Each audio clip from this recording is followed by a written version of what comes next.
Ominous signs point to ISIS connection at U.S. southern border. While the nation was preoccupied with angry protests in Ferguson, Mo, explosive new developments are emerging at the U.S. southern border. A news story surfaced today indicating that there are signs pointing to a direct ISIS terror connection at the U.S. border with Mexico. Citizens who have constantly warned that the lack of attention to the illegal alien crisis would lead to Islamic terrorists crossing the border into the United States from Mexico are expressing alarm at the latest developments. Breitbart is reporting that U.S. Rep. Ted Poe, R. Texas, stated during a news forum that Mexican drug cartels are in regular talks with the dangerous Islamist terrorist organization ISIS. In the Middle East, ISIS has seized large sections of territory in Iraq and Syria. The group is so brutal that even Muslims who are part of al-Qaeda express alarm over their tactics. In the areas they have seized, ISIS has slaughtered, abused, enslaved, and beheaded hundreds of Christians and Jews living in the region.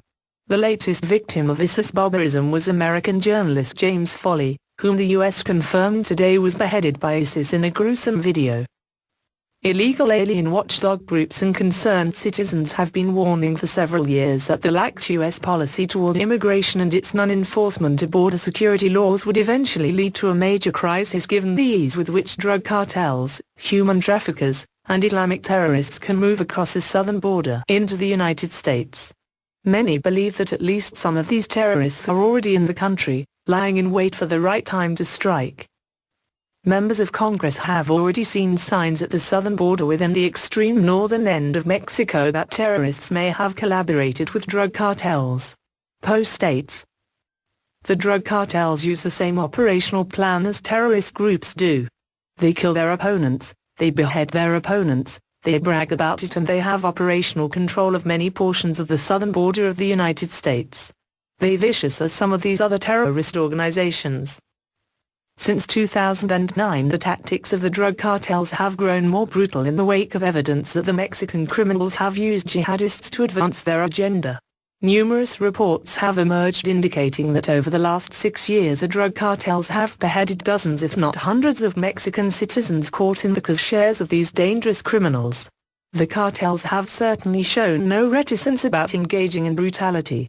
Thus, it is difficult to imagine that the cartels would have any hesitation at all about engaging in talks with ISIS, even to the point of launching collaborative efforts.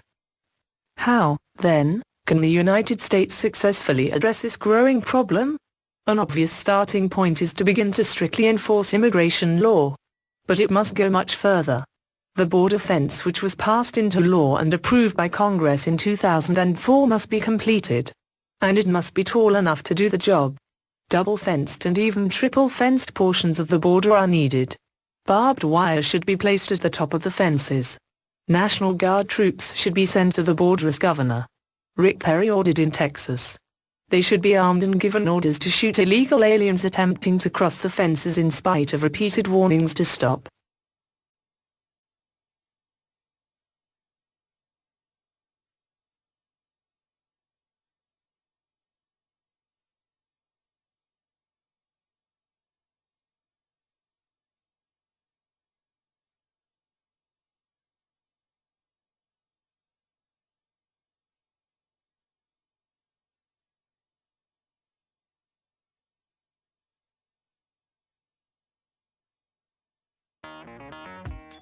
Thank you for watching. Please subscribe to us on YouTube, Facebook and Twitter. You can visit us on www.therealthingmeme.webs.com.